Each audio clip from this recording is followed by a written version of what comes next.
อันนี้สายแอปเปิ้ลนะครับพี่น้องเลยเนาะมงแอปเปิ้ลนี่โอ้งามอยู่พี่น้องเลยติดแล้วเนาะคือสีรอดตายแล้วคือสีบกเป็นยังละมาสักๆเปิดที่วงเรื่องบาทเลยมานี่อุ้ยว้าโอ้ยหยาดง่วงบ่านี่เอ้าเอ็ดปึ๊บต้องเดี๋ยวมากระคักมาเอามาหยัดบก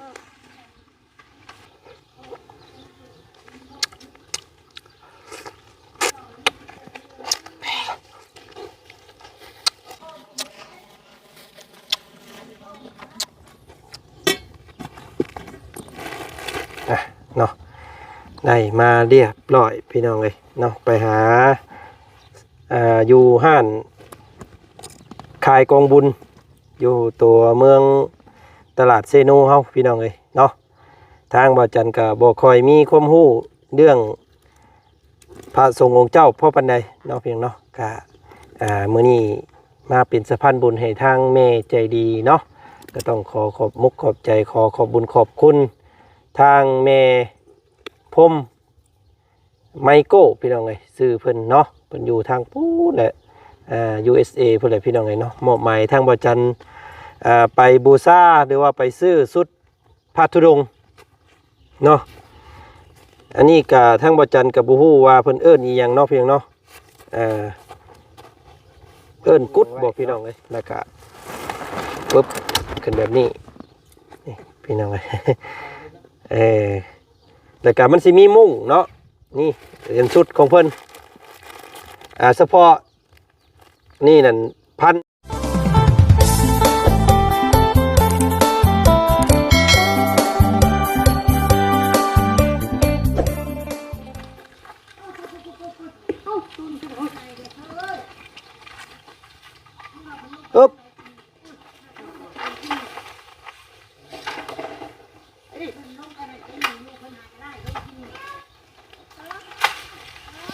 ปึ๊บ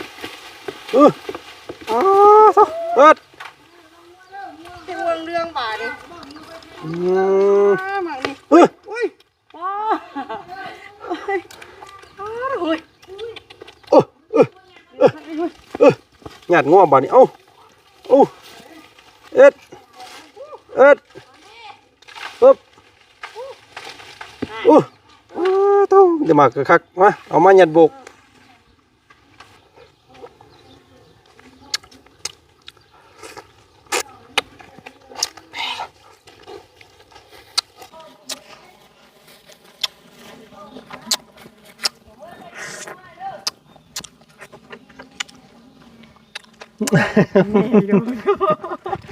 ดังจับอยู่ดังทักเมย์ดีเลยแบบ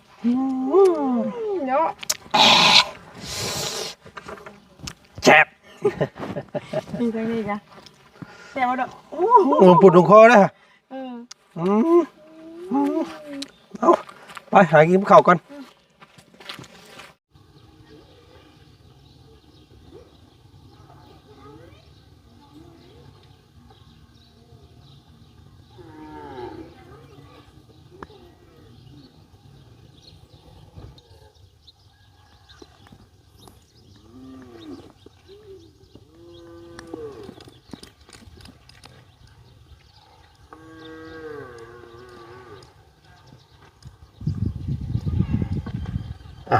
เนาะตัดภาพลงมาทางพี่บัดที่นี่พี่น้องเลยลงมาอัปเดตเบิ่งต้นไม้ต้นตอกที่ปลูกพังไว้ก่อนเป็นจังใดเนาะพี่น้องผ้าลมฝนตกหลายมื้อหลายวันผ้ากันหน้าซื่นหน้าบานอยู่บ่เนาะพี่น้องเลยเนาะเกี่ยวกับอันต้นหมากม่วงพี่น้องเลยเนาะต้นหมากม่วงต้นหมากหุ่งเนาะ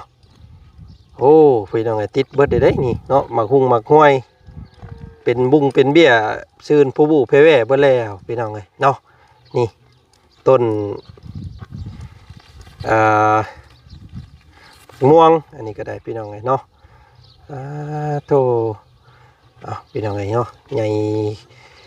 สูงเหี่ยวเข่าดีขึ้นมานี่ก็ซ้ำสิส้นซ้ำสิเศร้าเนาะติดอยู่บ่นี่พี่น้องเอ้ยต้นหน่อไม้นี่เนาะสิเป็นตายไล่กินนอกินแหนงเพิ่นย้อนอยู่บ่พี่น้องเอ้ย อันนี้สายแอปเปิ้ลนะครับพี่น้องเอ้ยเนาะมงแอปเปิ้ลนี่โอ้งามอยู่พี่น้องเอ้ยติดแล้วเนาะคือสีรอดตายแล้วคือสิบ่เป็นหยังละว่าซั่นซะ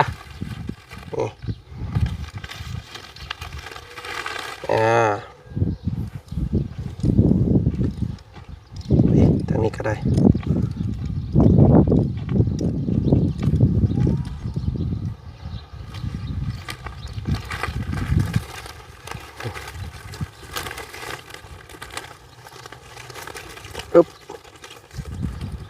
ต้นมะม่วงพี่น้อง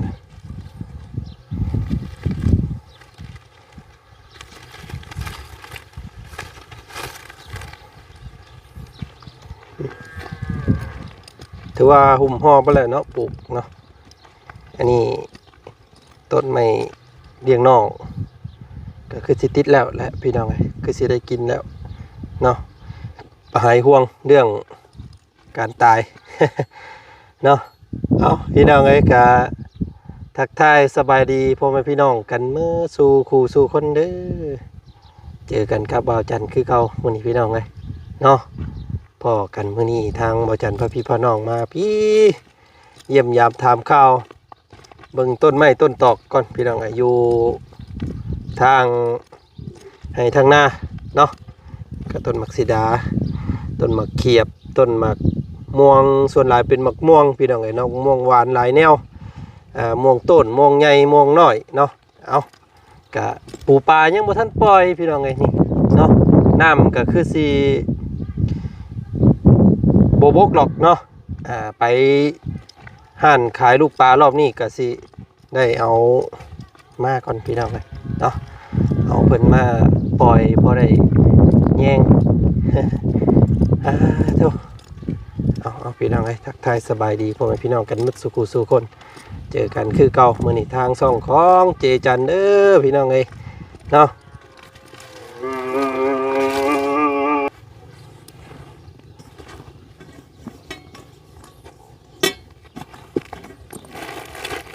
เนาะได้มาเรียบร้อยพี่น้องเอ้ยเนาะไปหาอยู่ห้านขายกองบุญอยู่ตัวเมืองตลาดเซโนเฮาพี่น้องเอ้ยเนาะทางบ่าวจันทร์ก็บ่ค่อยมีความรู้เรื่องพระสงฆ์องค์เจ้าพ่อปานใดเนาะเพียงเนาะก็มื้อนี้มาเป็นสะพานบุญให้ทางแม่ใจดีเนาะก็ต้องขอขอบมุกขอบใจขอบบุญขอบคุณทางแม่พรมไมโก้พี่น้องเอ้ยชื่อเพิ่นเนาะเพิ่นอยู่ทางปู้แหละUSA เพิ่นแหละพี่น้องเอ้ยเนาะมอบหมายทางบ่าวจันทร์ไปบูชาหรือว่าไปซื้อชุดผ้าธุดงค์เนาะอันนี้ก็ทางบ่าวจันทร์ก็บ่ฮู้ว่าเพิ่นเอิ้นอีหยังเนาะเพียงเนาะเอิ้นกุดบ่พี่น้องเอ้ยกดเนาะกดปักเวลาเบิ่งน้ำหนังน้ำหยังนะเพิ่นว่าปักกดเนาะทางครูบาเพิ่นเดินทุรงได้ไปปักกดนอนอยู่ป่าอยู่หยังหั่นนะพี่น้องเอ้ยนี่ทางบ่าวจันทร์ซื้อมามื้อนี้พี่น้องเอ้ยนี่อันนี้สิเป็นมงห้อยเสือกใส่กกไม้กกหยังไว้เนาะแล้วก็ปึ๊บขึ้นแบบนี้นี่พี่น้องเอ้ยแล้วก็มันสิมีมุ้งเนาะนี่เป็นชุดของเพิ่นเฉพาะนี่นั่น1,900 บาทนี่พี่น้องเฉพาะชุดนี่เนาะสั่งจากห้านขายกองบุญเพิ่นว่าสั่งมาจากฝั่งไทยโดยตรงเนาะถ้าเฮาใส่มุ้งเข้าไปแล้วมันก็สิคิดภาพออกอยู่เนาะพี่น้องเราเวลาเพิ่นนอนป่านอนไปจำกุดอยู่ในป่าได้หยังหั่นนะเนาะแล้วก็สิมีมุ้งแล้วก็นั่งสมาธิอยู่ข้างล่าง กะหากะเคยเห็นนี่แหละประจันก็ได้พี่น้องเลยนี่ไปสุดนี่และสุดนี้เนาะ1,900 บาทนี่พี่น้องเลยเฉพาะอันกดเนาะเพิ่นเอิ้นเนาะปักกดนี่แหละพี่น้องกดของครูบาหรือว่าพระอาจารย์เนาะเพิ่นเดินป่านี่กึบไว้เนาะปึ๊บนี่พี่น้องอันนี้เป็นสุดของเพิ่นเนาะอันนี้บ่จันยังบ่ฮู้ว่ามันเพิ่นสิเฮ็ดแบบใดเนาะแต่ว่าผู้ที่เพิ่นเป็นพระธุดงค์อีหยังเพิ่นเคยเดินดงเดินหยังน่ะเคยสิฮู้เนาะนี่อันนี้เป็นมุ้งเพิ่นสุดแบบว่าจักเพิ่นใส่กันนี่แหละพี่น้องโอ้พื้นแล้วบาดนี้เนาะสิพับคือเก่าได้พี่บ่เนาะบาดนี้พี่น้องเอ้ยลองสาธิตให้เพิ่นเบิ่งหน่อยนึงบ่เนาะเบิ่งก่อนเด้อแต่ว่าพ่อแม่พี่น้องเพิ่นก็คือสิเบิ่งชมนี่ก็คือสิเบิ่งออกแล้วแหละเนาะว่ามันเป็นแบบใดนะอ๋อพี่น้องเอ้ยเอาเนาะแล้วบาดนี้พี่น้องเอ้ยมาแม่มาจับซอยข่อยแม่บาดนี้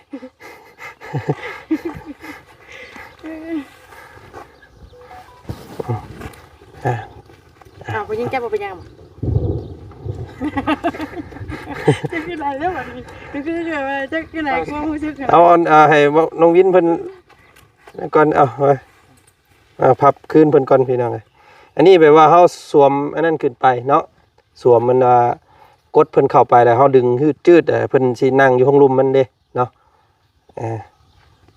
เอาเดี๋ยวเป็นตีวงกลมได้เลยเนาะแม่น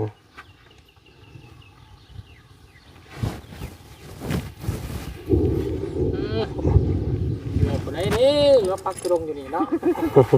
กลางต้นกลางต้นตาลตัวอีกพับก็คือสิบ่งามซ้ำเพิ่นพับแล้วบาดนี้พี่น้องเอ้ยก็ได้อยู่ดอกเนาะ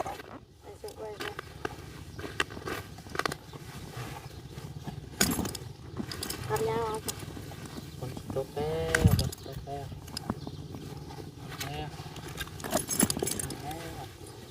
ต้นใหม่ดิ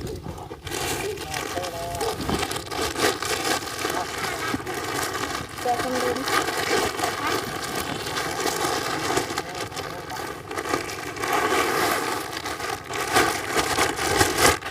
นี่เป็นชุดของเพิ่นเนาะนี่ชุดหนึ่งนี่พี่น้องเลยแล้วก็อันนี้ถุงย่ามเนาะย่ามเฉพาะพระเพิ่นสะพายอันนี้ไว้ในถุงย่ามเพิ่นก็แล้วกัน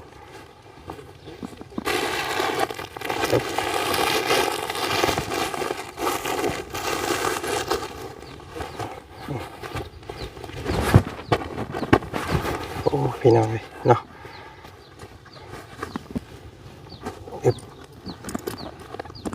นี่สุดหนึ่งแล้วก็ต่อมาสิเป็นตัวนี้เนาะบาทพี่น้องเลยบาทของครูบาเพิ่นเวลาเพิ่นเดินธุดงค์เนาะเพิ่นก็สิได้นำตัวนี้ไปนำพร้อมสุดพร้อมสายเรียบร้อยพี่น้องเลยนี่นี่เนาะ1,500 บาทตัวนี้พี่น้องเฉพาะบาทกับถุงอย่างเพิ่นเบิดนี่เนาะสแตนเดร์ดอย่างดีเพิ่นว่าพี่น้องเลย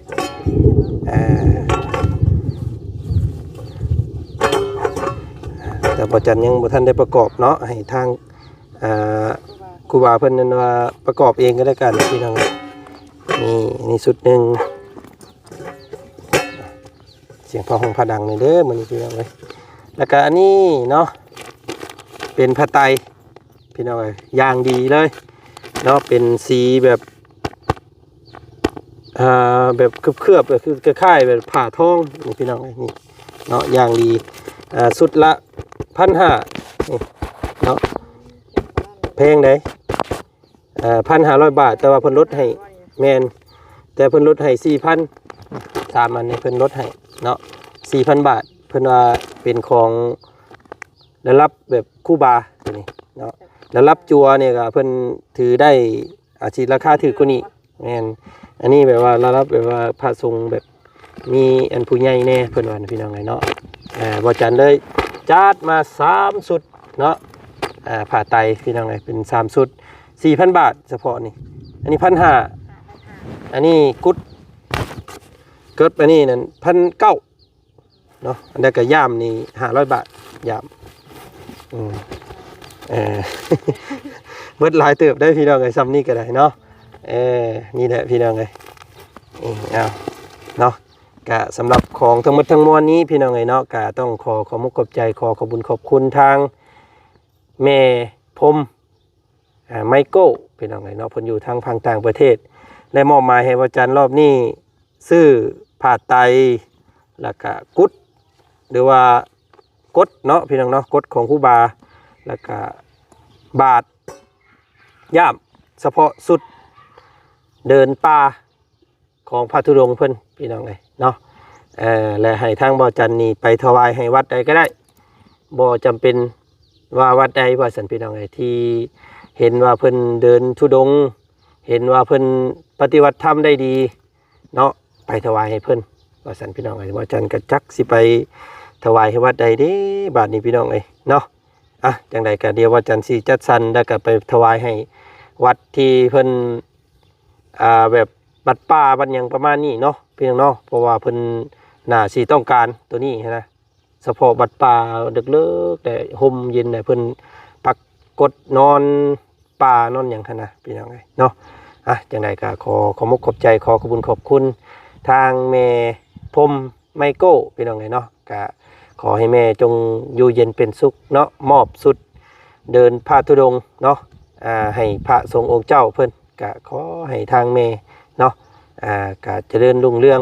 ในหน้าที่การงานเป็นอย่างไรเนาะเย็นกายสบายในใจเด้อแม่เด้อเนาะสร้างพระพุทธศาสนาสร้างวัดสร้างว่าสร้างให้